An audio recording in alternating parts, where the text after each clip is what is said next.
Good morning to all.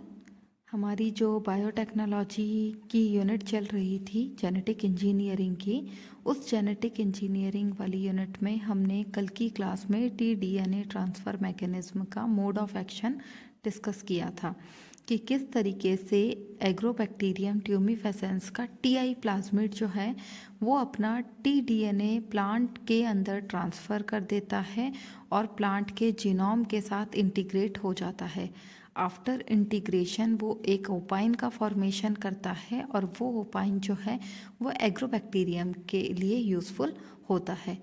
इस opine के synthesis से ही प्लांट में क्राउन गॉल डिजीज़ का फॉर्मेशन होता है। ये हम प्रीवियस वीडियोस में डिस्कस कर लिए थे। आज की क्लास में जो हम बात कर रहे हैं वो है genetic engineering of nitrogen fixation, मतलब कि नाइट्रोजन स्थिरीकरण की जो प्रक्रिया है उसमें जीन अभियांत्रिकी का क्या इम्पोर्टेंस है, उसका क्या रोल रहता है।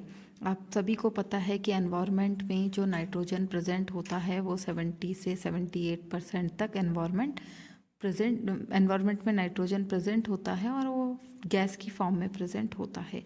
तो उस गैस की फॉर्म में जो नाइट्रोजन प्रेजेंट है उसको प्लांट डायरेक्ट इनटेक नहीं कर सकते हैं, ले नहीं सकते हैं।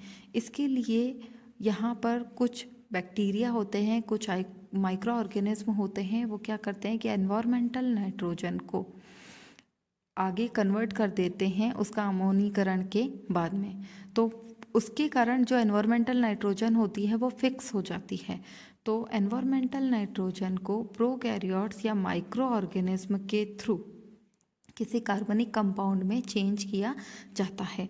तो ये जो प्रोसेस है जिसमें एनवायरमेंटल नाइट्रोजन को प्रोकैरियोट्स की हेल्प से किसी कार्बनिक कंपाउंड में चेंज किया जाए, जिसके कारण ये जो एनवायरमेंटल नाइट्रोजन है ये फिक्स हो जाए, तो उस प्रोसेस को हम कहते हैं डाईएजोट्रॉफी।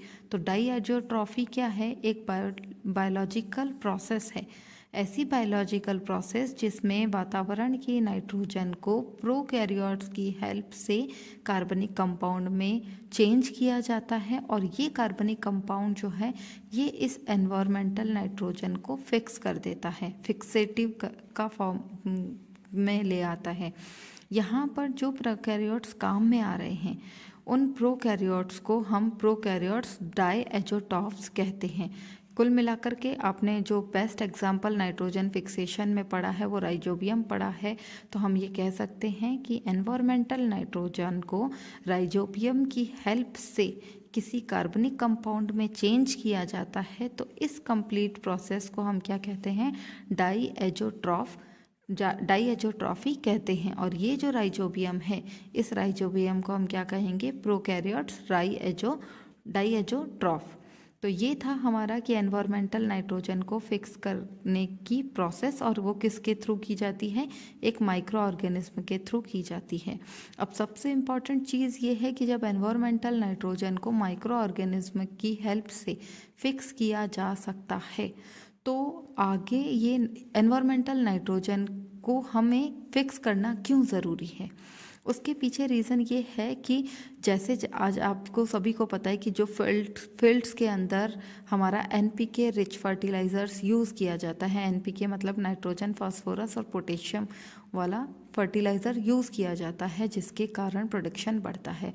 तो अगर हमारे पास में ये नाइट्रोजन फिक्सेटिव फॉर्म में रहेगी with the help of prokaryotes, तो हम इसका प्रोडक्शन में यूज़ कर सकते हैं, बढ़ा सकते हैं प्रोडक्शन को।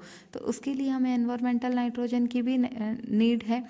लेकिन अगर केवल माइक्रो ऑर्गेनिज्म की हेल्प से इस तरीके से नाइट्रोजन फिक्स होगा तो इसमें टाइम बहुत ज़्यादा लगता है और ये पूरी तरीके से सक्सेसफुल भी नहीं है।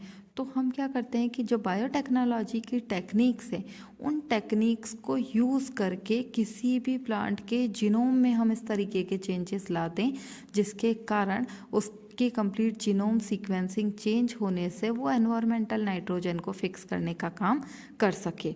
इसके लिए इसको हम जब काम में लेते हैं, इस कंप्लीट प्रोसेस को जिसमें हम बायोटेक्निक के कुछ मेथड्स को इंक्लूड करते हैं, जीनोम चेंजेस करवाते हैं, जीनोम ऑर्गेनाइजेशन में चेंजेस लाते हैं, एक रिकॉम्बिनेंट टाइप का हम जो डीएनए है प्रोकैरियोट्स का वो फॉर्म करवाते हैं, देन नाइट्रोजन फिक्सेशन का प्रोसेस करवाते हैं। तो ये जो प्रोसेस करवाया जा रहा है जेनेटिक इंजीनियरिंग के इन मेथड्स के अंदर, ये हमारे लिए यूज़फुल होगा, क्योंकि केवल एक स्मॉल स्केल पर जो है माइक्रो ऑर्गेनिज्म की हेल्प से नाइट्रोजन फिक्सेशन हो सकता है, लेकिन अगर एक लार्ज स्केल पर हम इसको फिक्सेटिव करवाना चाहते हैं, इसका फिक्सेशन करवाना चाहते हैं, तो वो पॉसिबल नहीं है। तो हम ये कह सकते हैं कि बायोटेक्निक जो है हमारी बायोटेक्नोलॉजिकल जो मेथड है, उसमें हम क्या कर सकते हैं कि जो नाइट्रोजन फिक्सेटिव जीन्स है वो जीन्स हम किसी और प्लांट्स के अंदर ट्रांसफ़र कर दे। तो नाइट्रोजन फिक्सेटिव जीन्स अगर हम किसी और प्लांट के अंदर ट्रांसफ़र करते हैं तो उसके कंप्लीट जीनोम सीक्वेंसेस में चेंज आ जाएगा, और वो भी एनवायरमेंटल नाइट्रोजन को फिक्स करने में हम हेल्प कर सकता है। साथ ही एनवायरमेंटल नाइट्रोजन डायरेक्ट जो है वो प्लांट को नहीं मिल पाती है, इसके लिए अमोनिया में वो उसका कन्वर्शन होता है, वो अमोनिया चेंज होती है अमोनिया में रिडक्शन की प्रोसेस से। तो यहाँ अमोनिया का प्रोडक्शन बढ़ सकता है, उसका यूजेस बढ़ सकता है, और जो रिलीजिंग होती है उस प्रोसेस को हम इनिशिएट करवा सकते हैं बायोटेक्निक को काम में लेकर के। साथ ही जो भी प्लांट और माइक्रो ऑर्गेनिज्म है उनमें भी बायोटेक्निक के मेथड्स को यूज़ करके हम इम्प्रूवमेंट ला सकते हैं, ताकि हमारा जो नाइट्रोजन फिक्सेशन का मेथड है, जो प्रोसेस है, उसे हम ज़्यादा से ज़्यादा बढ़ा सकें और प्रोडक्शन ले सकें। यहाँ पर जो नाइट्रोजन फिक्सेशन का प्रोसेस होता है, उस नाइट्रोजन फिक्सेशन की प्रोसेस को सबसे पहले विटेनर और उनके सहयोगी थे 1948 में। उन्होंने ही बताया कि जो एनवायरमेंटल नाइट्रोजन है, उस एनवायरमेंटल नाइट्रोजन को माइक्रो ऑर्गेनिज्म की हेल्प से सबसे पहले हाइड्रोक्सिल अमीन में चेंज किया जाता है। तो यहाँ पर हम विटेनर और उसके जो भी साथ वाले थे, उनके सहयोगी थे, उन्होंने ये बताया था कि जो भी हमारा नाइट्रोजन फिक्सेशन का प्रोसेस है, जो कि एनवायरमेंटल नाइट्रोजन है, उसको with the help of prokaryotes जो डाइएजोट्रॉफ्स हैं या जो भी बैक्टीरिया, उनके थ्रू हम नाइट्रोजन फिक्सेशन करवा सकते हैं। इस प्रोसेस को करवाने के लिए, यानी कि हम ये कह सकते हैं कि ये जो डाईहाइड्रोक्सी अमीन बना है, ये डाईहाइड्रोक्सी अमीन डायरेक्ट बन गया है।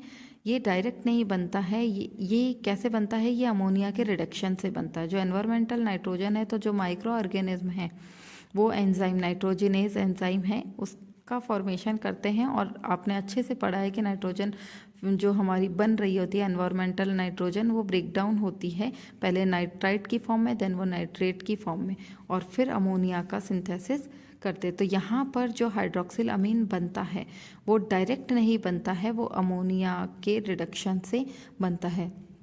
तो ये अमोनिया में रिडक्ट होता है, और इसके बाद में जो ये हाइड्रोक्सिल अमीन है, ये रिएक्शन करता है कीटो डाई कार्बोक्सिलिक एसिड और ऑक्जेलो एसिटिक एसिड के साथ।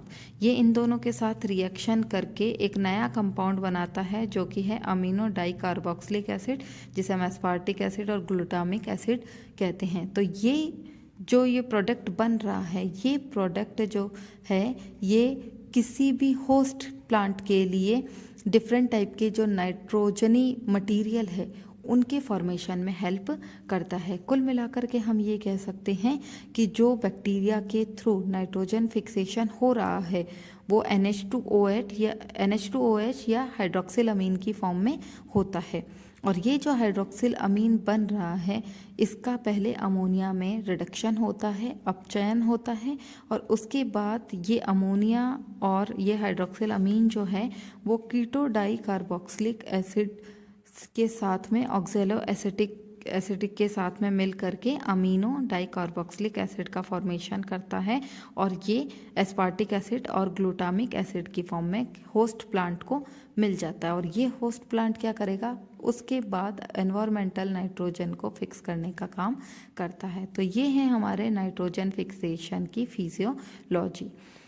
यहाँ पर जो नाइट्रोजन फिक्सेशन की प्रोसेस होती है, इस नाइट्रोजन फिक्सेशन की प्रोसेस के अंदर कुछ इम्पॉर्टेंट जीन का रोल भी रहता है। कुछ इम्पॉर्टेंट जीन भी यहाँ पर वर्क करते हैं जिन्हें हम निफ जीन कहते हैं, नोड जीन कहते हैं। तो नोड जीन जो है वो नोड्यूल फॉर्मेशन के लिए रिस्पॉन्सिबल होते हैं। निफ जीन जो होता है वो भी नाइट्रोजन फिक्सेशन में हेल्प करते हैं और वो एक जेनेटिक इंजीनियरिंग के मेन मैकेनिज्म में, मेन मेथड्स में काम में आने वाले हैं चीज़ें हैं जिनको हम जीनोम ऑर्गेनाइजेशन के दौरान पढ़ेंगे। आज की क्लास में हमने नाइट्रोजन फिक्सेशन को जो विटेनर ने डिस्क्राइब किया था मेथड, हम उस प्रोसेस को पढ़े हैं। आज की क्लास के लिए इतना ही। नेक्स्ट टॉपिक को हम कल की क्लास में डिस्कस करेंगे। Thank you.